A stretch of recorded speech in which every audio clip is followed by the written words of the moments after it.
میازم lecture 39 پہ آتے ہیں۔ ان سیریز میں میازم کے جسم کے مختلف آرگنز پر اثرات اور علامات کی بات ہو رہی ہے۔ تو نظام بول پر آتے ہیں، یورینری سسٹم پر۔ سارے کا سارا یورینری سسٹم، اس میں جو علامات ہوتی ہیں ان میں سورا اور سائیکوسس بنیادی کردار ادا کرتے ہیں۔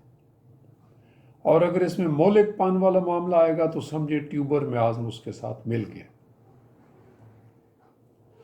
ٹیوبر مریض کو پیشاب کرنے کے بعد بہت زیادہ کمزوری کا احساس ہوتا ہے، اور سورک بچوں میں اگر انہیں سردی لگ جائے تو آپ دیکھیں گے کہ ان کا پیشاب بند ہو جاتا ہے۔ ہمیں ٹیوبر میازم کے عمل عمر رسیدہ لوگوں میں بھی یہ علامات ملتی ہیں۔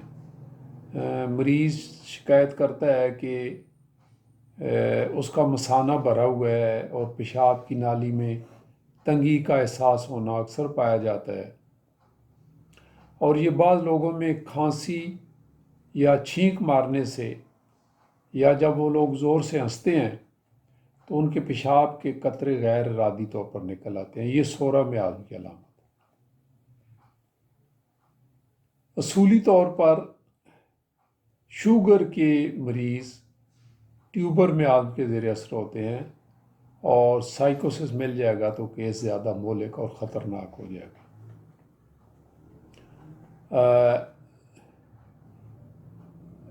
گردوں میں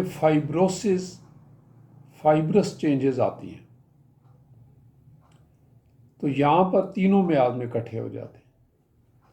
اگرچہ برائٹ ڈیسیز میں ٹیوبر اور سائیکوٹک میازم زیادہ ملتے ہیں، ایسے مریضوں کا جو ٹیوبر میازم کے زیر اثر ہوتے ہیں ان کے پیشاب میں آپ کو بدبو ملتی ہے۔ ٹیوبر بچوں میں رات کو ان کا پیشاب بستر میں خطا ہو جاتا ہے، اور اس کی ایک نشانی یہ ہے کہ جو ہی وہ پہلی نیند میں جاتے ہیں ان کا پیشاب خطا ہو جاتا ہے، نکل جاتا ہے۔ یہ ٹیوبر میازم کی خاص نشانی ہے۔ فرسٹ سلیپ میں انوالنٹری یورینیشن، اور یہ بچے بہت زیادہ مقدار میں پیشاب کرتے ہیں۔ ایسے بچوں کو جب تک آپ اینٹی میازمیٹک دوا نہیں دیں گے ان کا شفا یاب ہونا مشکل ہے، اور یہی وجہ ہے کہ ایسے بچے عام طور پر کلکیریا کار سے ٹھیک ہو جاتے ہیں۔ اور اگر بچے پیشاب کرنے سے پہلے تکلیف کی وجہ سے روتے چیختے ہوں تو ان کو آپ لائکوپوڈیم یا سارسپریلا میں تلاش کریں، کیونکہ اس کا مطلب ہے یہاں پیچھے سائیکوٹک میازم موجود ہے۔ مثانے اور پیشاب کی نالی میں سائیکوٹک میازم کے بہت اثرات ملتے ہیں۔ پیشاب کی نالی میں خون آنا زیادہ تر ٹیوبر میازم میں ہوتا ہے۔ اس طرح جن لوگوں کو اطلام بہت زیادہ ہوتا ہے ان کے پیچھے سوڈو سورک میازم کی موجودگی ہوتی ہے۔ ہائیڈروسیل کی بیماری میں پروسٹیٹ کی تکالیف میں بھی آپ کو زیادہ تر ٹیوبر میازم ملے گا، تاہم کچھ میں آپ کو سائیکوسس میازم بھی مل سکتا ہے۔ ایسے کیسز جہاں پر تواتر کے ساتھ منی کا اخراج ملتا ہو وہاں اکثر ٹی بی ظاہر ہونے کا شبہ ہوتا ہے، اور امکان ہوتا ہے کہ ایسے مریضوں کی ہسٹری میں آپ کو ملے گی۔ قوت ہاضمہ کی کمزوری اور نکاہت، نظام ہضم کی کمزوری، حافظے کی کمزوری کی علامات آپ کو عام ملیں گی۔ چہرہ ایسا جیسے راکھ ملی ہوئی ہو، یا ان کو ضرورت سے زیادہ بھوک لگتی ہو۔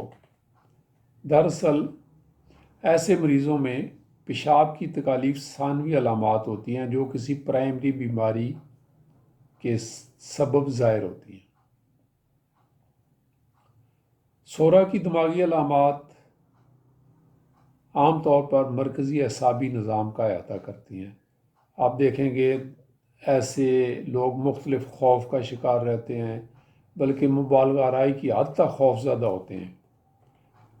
یوں سمجھیں جیسے انہیں دل کی تکلیف آ گئی ہو،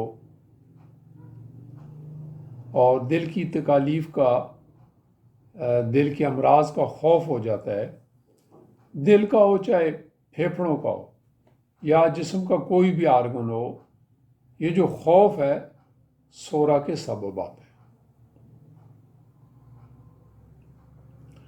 اب ہم سیکسول ڈیسیز، سیکسول سمٹمز کی بات کرتے ہیں۔ جنسی علامات۔ جنسی کمزوری کا خوف بھی سورا میازم کے سبب ہے۔ مریض سمجھتا ہے وہ کچھ پرفارم نہیں کر سکے گا، یہ ٹھیک نہیں ہو سکے گا، کیسے ہوگا، کیوں ہوگا، یہ مجھے کیا ہو گیا ہے۔ یہ سارے خوف اور اندیشے سورا کے سبب ہیں، اور یوں جنسی کمزوری کا احساس ان کے اعصاب پر سوار ہو جاتا ہے،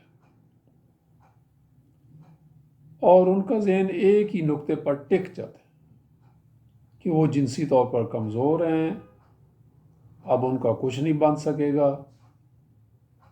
اور بعض کیسز جب مزید پیچیدہ ہوتے ہیں تو پاگل پن کی حد تک چلے جاتے ہیں، اور اگر ایسے مریض سائیکوسس میاز میں چلے جائیں تو یہ سارے مسائل دو چند ہو جاتے ہیں، بڑھ جاتے ہیں۔ خواتین کے اعضائے تولیدی میں میازم کا جتنا عمل دخل ملتا ہے شاید جسم کے کسی اور حصے پر اتنا نظر نہ ہوتا ہو۔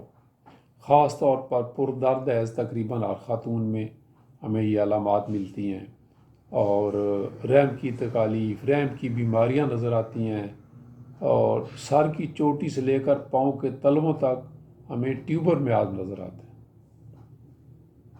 اور جب یہ سائیکو کے ساتھ مل جاتا ہے تو معاملات بہت ہی خطرناک ہو جاتے ہیں۔ یہاں ہم لیکچر 39 ختم کرتے ہیں۔ لیکچر 40 میں پھر آپ کے سامنے حاضر ہوتے ہیں۔ Thank you so much.